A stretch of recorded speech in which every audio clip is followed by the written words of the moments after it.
सभी स्टूडेंट्स का हमारे इस चैनल पर वेलकम। आज अपन प्रेजेंट परफेक्ट कंटिन्यूस टेंस के बारे में पढ़ेंगे। पहले अपन प्रेजेंट सिंपल, प्रेजेंट कंटिन्यूस और प्रेजेंट परफेक्ट का वीडियो हमारे इस चैनल पर बन चुका है। चौथा जो टेंस अपन पढ़ने जा रहे हैं, प्रेजेंट परफेक्ट कंटिन्यूस टेंस। इसमें अपन affirmative sentence, negative sentence, interrogative sentence और इंटरोगेटिव नेगेटिव सेंटेंस के बारे में विस्तृत अध्ययन करेंगे। किस प्रकार से प्रेजेंट परफेक्ट कंटिन्यूस टेंस काम करता है, कौन कौन से सेंटेंस में इसका यूज होता है, फॉर और सिंस का प्रयोग हम कब कब करते हैं, इन सब के बारे में इस पूरी क्लास के अंदर पढ़ने जा रहे हैं। तो हमारे इस क्लास पर आप बने रहिए, इसको आप लास्ट तक देखिए। आपके ये प्रेजेंट परफेक्ट कंटिन्यूस टेंस आपको कंप्लीट हो जाएगा। आप हमारे इस चैनल को लाइक करें, शेयर करें, सब्सक्राइब करना नहीं भूलें। चलिए, प्रेजेंट परफेक्ट कंटिन्यूस टेंस की पहचान क्या है, हम कैसे पहचानेंगे हिंदी वाक्यों में कि ये प्रेजेंट परफेक्ट कंटिन्यूस टेंस है। तो इसके लिए सीधा सरल तरीका है, समय के साथ रहा है, रही है, रहे हैं आता है। रहा रही रहे हैं तो प्रेजेंट कंटिन्यूस टेंस में आता है, लेकिन इसमें थोड़ा सा टाइम और प्लस हो जाता है। समय के साथ यदि रहा है, रही है, रहे हैं आता है तो प्रेजेंट परफेक्ट कंटिन्यूस टेंस होगा। और यदि इंग्लिश में इसको पहचानना है तो फॉर और सिंस का प्रयोग इस टेंस में किया जाता है। जैसे देखो, एक तो है वह विद्यालय जा रहा है। अपन इस सेंटेंस को देखें, वह विद्यालय जा रहा है। एक सेंटेंस तो यह है, वह विद्यालय जा रहा है। एक वह 4 दिन से विद्यालय जा रहा है, इसमें एक टाइम आ गया। ये 4 दिन क्या आ गया, समय की अवधि आ गई। तो इसके साथ यदि प्रयोग होता है तो वो प्रेजेंट परफेक्ट कंटिन्यूस टेंस होता है। या यूं समझे तो वह 4 दिन से जा रहा है, यानी कि वो काम भूतकाल में शुरू हो चुका है, लेकिन वर्तमान में वो काम जारी है। काम पास्ट में हो गया, स्टार्ट तो हो गया, लेकिन वो अभी भी चल रहा है। तो ऐसे वाक्यों में हम प्रेजेंट परफेक्ट कंटिन्यूस टेंस का प्रयोग करते हैं। चलिए, अफर्मेटिव सेंटेंस देखते हैं।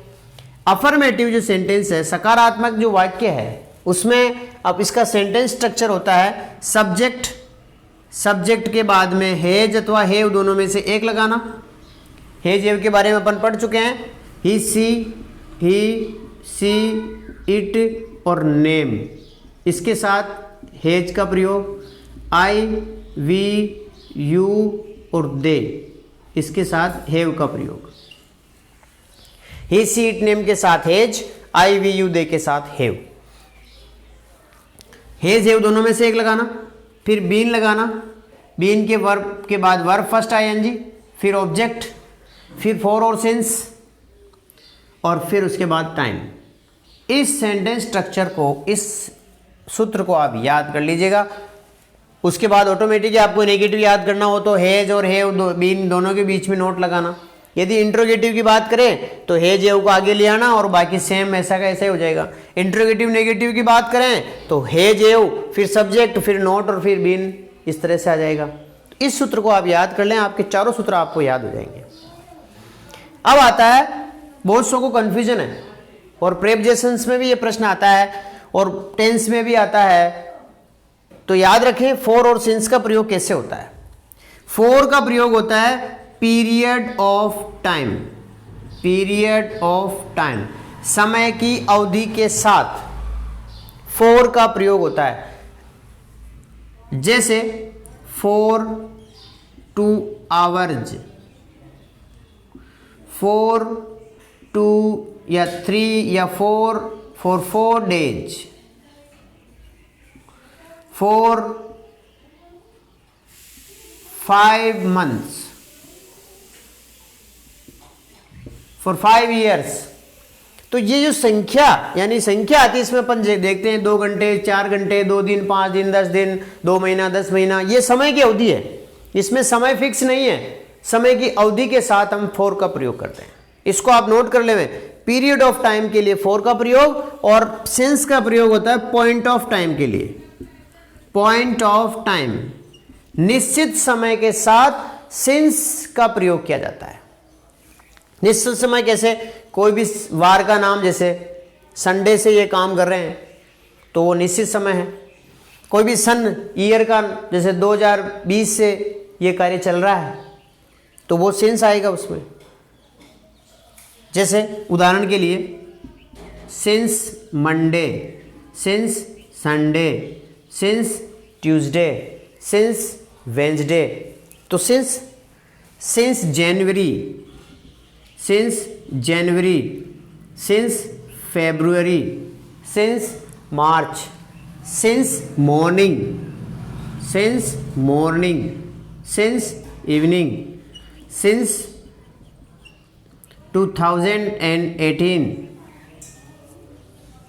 Since 5 o'clock। इस तरीके से फॉर और सिंस का प्रयोग किया जाता है। ये बेहद इंपॉर्टेंट है, इनको आप अच्छी तरीके से याद कर लेंगे। चलिए सेंटेंस पे चलते हैं। वह 4 दिन से विद्यालय जा रहा है। मैंने बताया था 2 सेंटेंस है, एक प्रेजेंट कंटिन्यूस का है, वह विद्यालय जा रहा है, he is going to school, present continuous का है। एक है वह 4 दिन से विद्यालय जा रहा है, वह 4 दिन से विद्यालय, यानी समय की अवधि आ गई, 4 दिन, 5 दिन, 10 दिन, 2 साल, 5 साल, तो इसमें फॉर का प्रयोग होगा। चलिए सेंटेंस पे आ जाते हैं। स्ट्रक्चर देखो इसका, सब्जेक्ट ही, इन दोनों में से एक लगेगा तो ही के साथ हेज, फिर बीन, ही हेज बीन, जाना गोइंग, गो के साथ आईएनजी फॉर्म गोइंग टू, ये स्कूल हो गया, four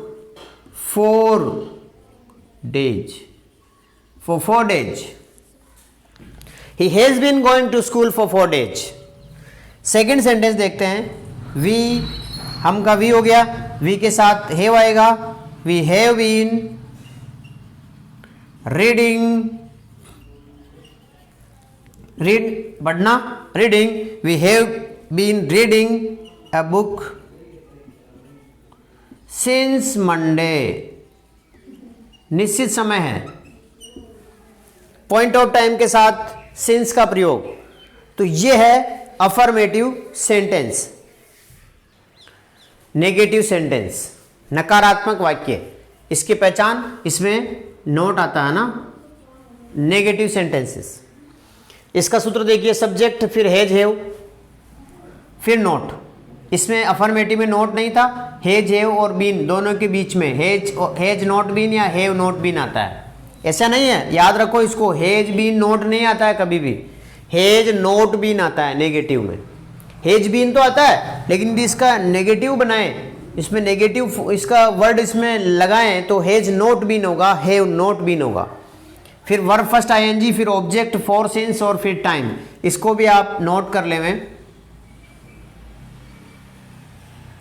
subject has have plus not plus been plus verb first ING, उसके बाद ऑब्जेक्ट, फॉर, सिंस और टाइम।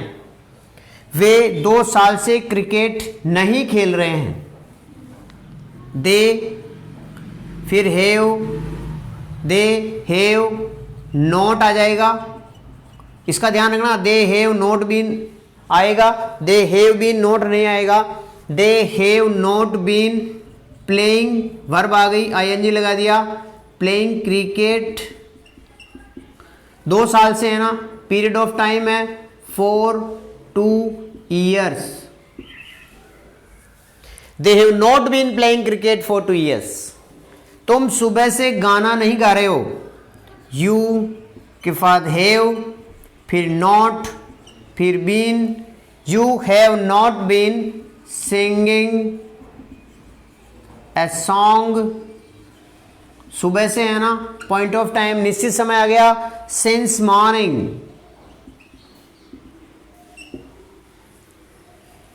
अब आता है इंट्रोगेटिव सेंटेंस, तीसरा टाइप आता है इंट्रोगेटिव सेंटेंस, प्रश्नवाचक वाक्य। इसमें अफर्मेटिव का कुछ नहीं होता है, सब्जेक्ट की जगह हेल्पिंग वर्ब आ जाती है, हेल्पिंग वर्ब की जगह सब्जेक्ट आ जाता है। यानी हेल्पिंग वर्ब पहले आ गई, हैज हैव, फिर सब्जेक्ट, फिर बीन, फिर वर्ब फर्स्ट आईएनजी, फिर ऑब्जेक्ट, फिर फॉर, सिंस और फिर टाइम और क्वेश्चन मार्क लगाना नहीं भूलें, क्योंकि इंट्रोगेटिव सेंटेंस है। फिर सूत्र को अपन पढ़ लेते हैं। हैज हैव दोनों में से एक लगाना, फिर सब्जेक्ट, फिर बीन, फिर वर्ब फर्स्ट आईएनजी, फिर ऑब्जेक्ट, फिर फॉर और सिंस दोनों में से एक लगाना, फिर टाइम और फिर क्वेश्चन मार्क।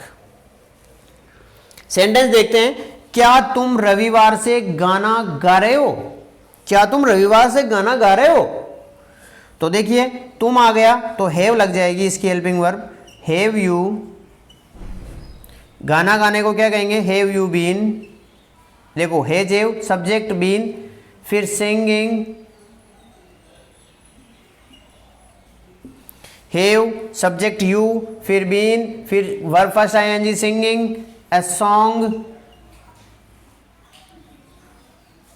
फिर इसमें रविवार आ गया तो since Monday, Sunday, since Sunday.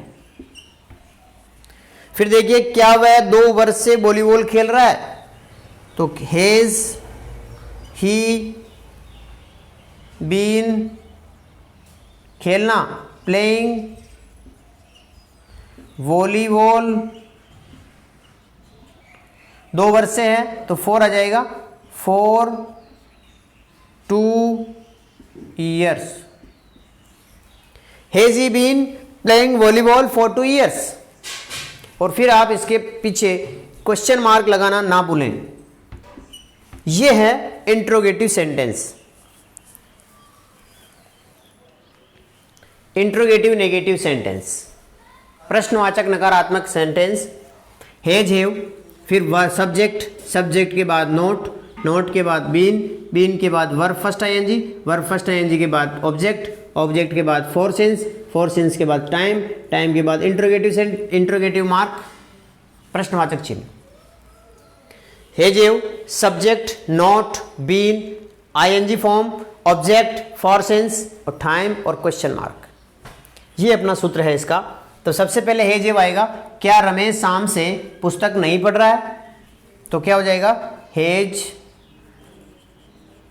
इसकी जो हेल्पिंग वर्ब है ना, ये आप इसके हिसाब से देखिए, सब्जेक्ट के हिसाब से। रमेश सिंगुलर है तो यहां भी सिंगुलर हेल्पिंग वर्ब आएगी। Has Ramesh not been, subject फिर नॉट फिर बीन, फिर क्या होगा पढ़ना, reading. Has Ramesh not been reading a book since, निश्चित समय है, since evening. Has Ramesh not been reading a book since evening. क्या हम 2 दिन से बाजार नहीं जा रहे हैं, हम आ गया तो have we not been going to market, have we not been going to market for 2 days, 2 दिन आ गया, period of time. Have we not been going to market for 2 days, question mark. ये है अपना इंट्रोगेटिव नेगेटिव सेंटेंस। ये चारों sentence हो गए, प्रेजेंट परफेक्ट कंटिन्यूस टेंस के चारों सेंटेंस अपन ने पढ़ लिए हैं। इनके एग्जाम में किस प्रकार से प्रश्न आते हैं इन सब टेंस से संबंधित, तो इस पे हमारा एक fill in the blanks with the correct form of the verb इस तरह से नाम से एक वीडियो बना हुआ है, उसको आप जरूर देखें। उसमें आपको पता चलेगा कि एग्जाम में कैसे आते हैं। ये केवल आपको समझाने के तरीके से हैं कि भाई हिंदी का इंग्लिश ट्रांसलेशन कैसे करते हैं और किस प्रकार से सेंटेंस का निर्माण होता है, सब्जेक्ट क्या है, ऑब्जेक्ट क्या है, कौन सी हेल्पिंग वर्ब आएगी, कब फोर सिंस का प्रयोग हुआ, ये सब इसमें आपको केवल समझाया गया है। आप हमारे उस वीडियो को जरूर देखें जिसमें यूजेज या टेंस के किस प्रकार से एग्जाम में आते हैं। आप सबका बहुत बहुत धन्यवाद। थैंक्स।